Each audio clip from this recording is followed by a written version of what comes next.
Hello and welcome to Carnivore Wellness. My name is Rebecca, and today I want to answer a question that was left in one of the comments of a previous video. Why carnivore over keto?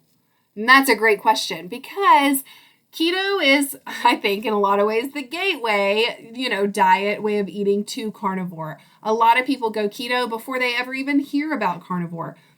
Not always, but that was definitely the case for me. And there are several differences, but they both fall under the realm of being ketogenic diets.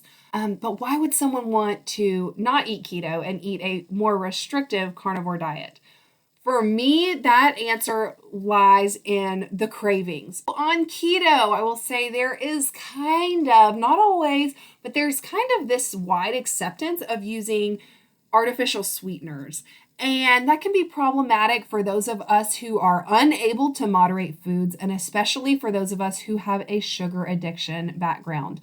So, yeah, those artificial sweeteners may not have calories. They may not even spike your blood sugar, although for some people they still will. That is an area that I think is kind of a keto trap. Now, not everyone uses those. When still including those other foods, people tend to continue to battle cravings. Going carnivore, not having any of those carbs coming in, not having any of those, sweet tastes, basically eliminate cravings very, very quickly. So for those of us who struggle with binge eating, emotional eating, sugar cravings, that is a huge relief in and of itself. Now, also with keto, there are a lot of anti-nutrients in those plant materials. So a lot of phytates, lectins, gluten. Obviously, they're not eating too many wheat products, but, they may still be able to have them in small amounts if they keep the carb count low enough. All of these anti-nutrients are really disruptive to the gut and prevent the body from having full mineral absorption.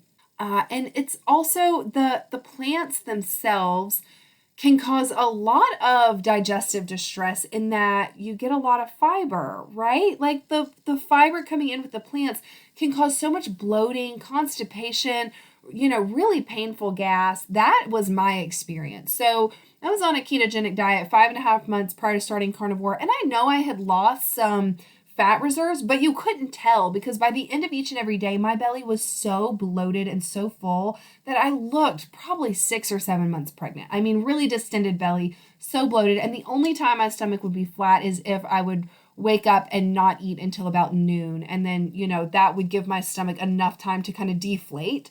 But as soon as I would eat, it would come right back. And even not just the veggies, but even the fiber and the seeds and stuff. My belly got so bloated. And so that's another really big reason that some people would not want to be keto and would rather be carnivore, is for that digestive ease and comfort.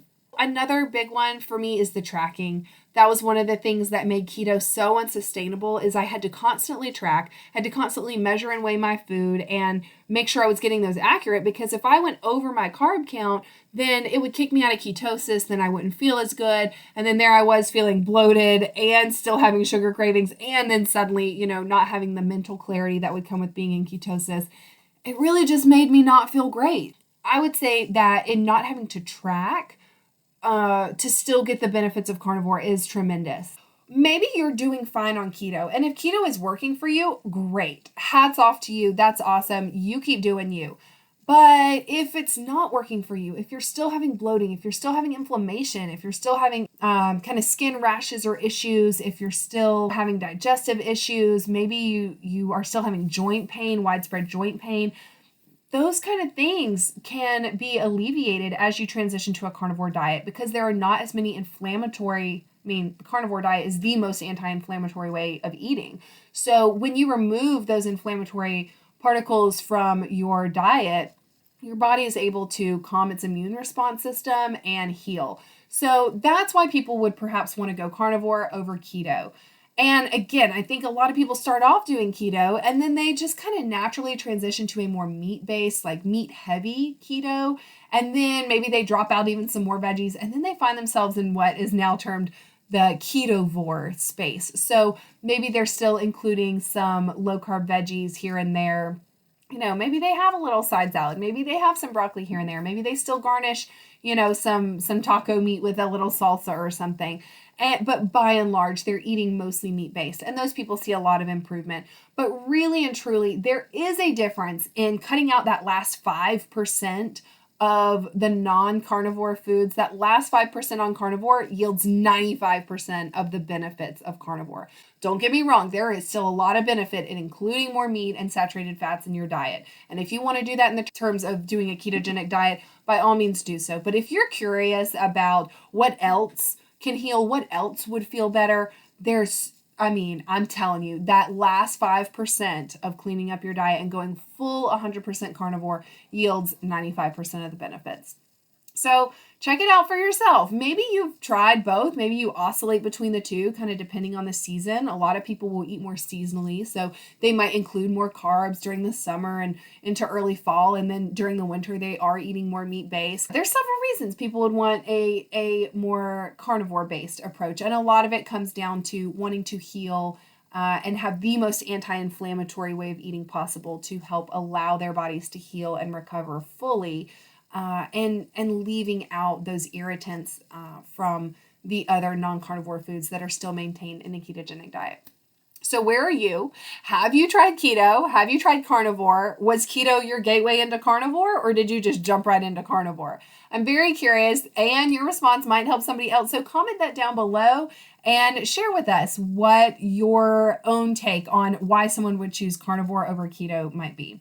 You never know, your comment could really help someone. It's a great way to connect. And if you want to connect further, you are welcome to come join the Carnivore Wellness community. It's a community that I host. There are weekly live calls with me where I check in with the wider community. Everyone can ask questions, bring up topics of interest, and just chat about what they're doing and how they are in their meat-based journeys. There's also an entire free e-course to help you get started on carnivore if you're on the fence or if you're thinking about it, or just want to make sure that you are arming yourself with enough knowledge to really give it the old college try.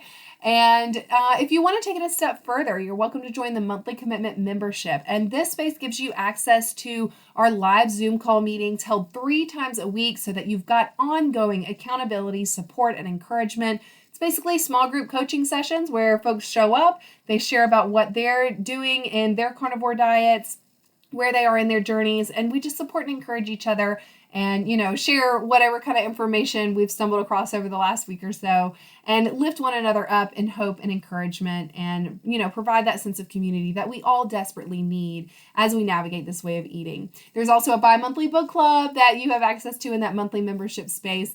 And that's a great way for us to dive in deeper, work a little bit on the personal growth and development that happens alongside the significant lifestyle change as we, work on things like mindset and lifestyle and habits. So if that sounds like something for you, that link is also down below. I'll put that there for you. And we'd love to have you there in that space. If you've enjoyed this video, please like and subscribe, and I will see you next time.